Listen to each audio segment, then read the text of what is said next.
Whitney Purvis, widely known from MTV's 16 and Pregnant, finds herself in the center of a harrowing and deeply unsettling legal case that has shocked fans, followers, and legal authorities alike, as she now faces serious criminal charges connected to the tragic death of 37-year-old John Mark Harris, a man she once publicly praised as a dear friend and confidant in an emotional and heartfelt tribute left just days after his death earlier this year.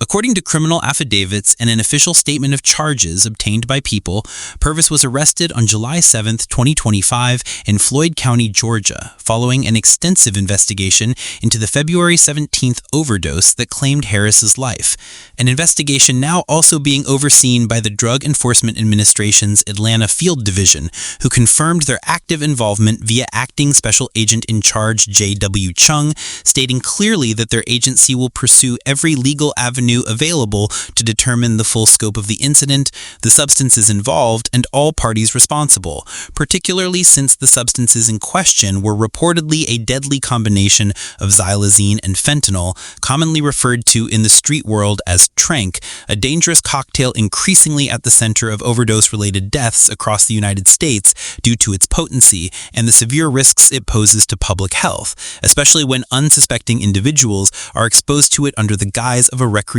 substance. Purvis now stands accused of felony involuntary manslaughter, a charge that underscores the gravity of the situation, along with two additional serious felonies: distribution of a controlled substance and use of a communication device to facilitate a felony, each carrying potential long-term consequences that could alter the course of her life permanently if convicted. Yet what makes this case especially chilling is not merely the charges themselves, but the tragic irony of Purvis's public tribute to Harris, which now stands in stark contrast to the allegations outlined by investigators, as she posted a touching message to Harris's online obituary just 2 weeks after his death, expressing her heartbreak over missing his celebration of life and reminiscing about their close friendship, their shared love for cooking, and the comfort he brought to her during times of emotional difficulty, writing that he always made her feel beautiful and cared for, that he had come to her rescue many times, and that he was someone she could tell anything to, adding deeply emotional lines about how much she would miss their talks, his cooking, their movie nights, and the countless little things that defined their bond, even listing the cigarettes they used to smoke together, the gossip they used to share, and the warmth of snuggling on the couch, all of which now reads with a haunting undertone as prosecutors allege that she supplied Harris with the very substances that ended his life in a fatal toxic overdose, a tragic end that his family, friends, and loved ones are still struggling to process, as indicated in the original obituary and reflected in the widespread community grief following the news of his passing, though it must be emphasized here that Purvis has not yet entered a plea nor been convicted and therefore remains innocent until proven guilty in a court of law, a principle that is vital to maintain in all public discussions regarding ongoing legal proceedings. And while her silence in response to media inquiries, including People's own outreach, has raised further questions, it is also not uncommon for individuals facing serious legal battles to refrain from public comment on the advice of legal counsel,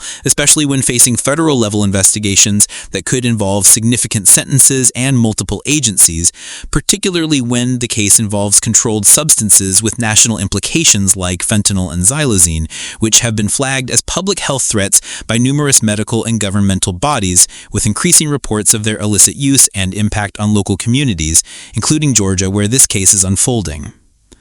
The story of Whitney Purvis and John Mark Harris is one that is layered in tragedy, contradiction, and unanswered questions, as what began with a solemn and tearful online farewell has now evolved into a criminal case with potentially devastating consequences, not only for the accused, but also for the family and loved ones of the deceased, who must now relive the trauma of their loss through a high-profile legal process that will likely draw national attention in the weeks and months ahead, particularly as the DEA continues to probe deeper into the circumstances surrounding Harris's final hours and the origins of the drugs that led to his death, All while the justice system prepares to determine whether Whitney Purvis, once seen by millions as a struggling young mother on reality television, now bears criminal responsibility for the overdose that took the life of a man she once described as one of a kind, a truly good-hearted soul, and a friend who always knew what to say. As this investigation continues to develop and the legal process unfolds, the public can only wait for more facts to emerge